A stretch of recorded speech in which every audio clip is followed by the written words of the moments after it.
සුබ දවසක් යාළුවනේ කොහොමද? අද කපන්න යන්නේ. අද නිවාඩු දවස මගේ. අද මම ගෙදර හදන පොඩි සැමන් කරියකුයි මේ කහපතකුයි පරිප්පුවකුයි. ඉතින් කටාර වෙන්න ආයේ ඉතින් පොඩි පොඩි කෑම තමයි කන්න දවසේ ගෙවා ගන්න. මේ අපි බලමු ඉතින් අද මගේ දවසේ රුටින් එක කොහොමද කියලා. මේ අද පොඩි කෑමක් හදලා ඉතින් පොඩ්ඩක් කන්න තමයි try කරන්නේ. කමු එන. මම අපි ඉස්සරහට.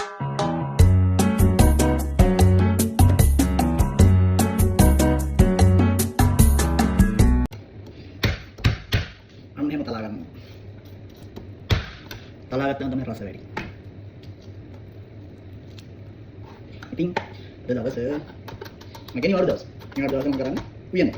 රෙදි හොදන්නේ. ඔය තමයි ඉතින් රට ජීවිතේ කියන්නේ. කොල්ලෙක් වුණාම හැමදේම කරන්න සුදුදු වෙන්න ඕනේ. තලාගත්තා තමයි මේකේ රස යම්. කමු.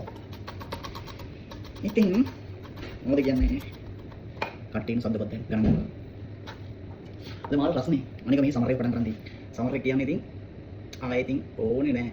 තව ටික දවසක තව සති දෙකක් යද්දී මේ සමරේ 38 39 වගේ හීට් එකක් බලන්න පුළුවන්. ඒකේ සැමන් එකක්. මේක ලංකාවේ සැමන් එකක්. චක් මකල. ඉන්නේ.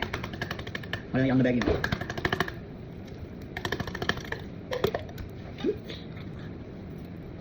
ගණන් ගන්නවා. ඕක තමයි ජීවිතේ. කොල්ලෙක් වුණා උයන්න, රෙදි ටික හොදගෙන කන්න බොන්න හැමදේම පුරුදු වෙනවා. රට ජීවිතය ආවට පස්සේ ඕක තමයි කොල්ලෙක්ට කරන්න තියෙන එකම දේ.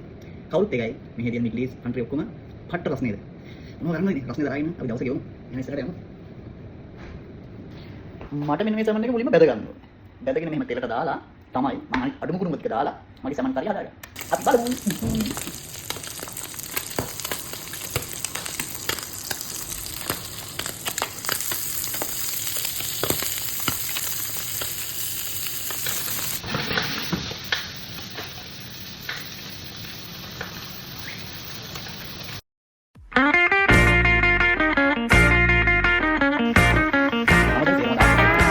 කොබ්බඩු මම කැමති මේ සමන් කරියට මෙන්න මේ සමන් එකත් එක්ක එන වතුර එක. ඒක පොඩ්ඩක් දැම්මම ආයෙ පට්ටරහයි. පොඩ්ඩක් ගමු.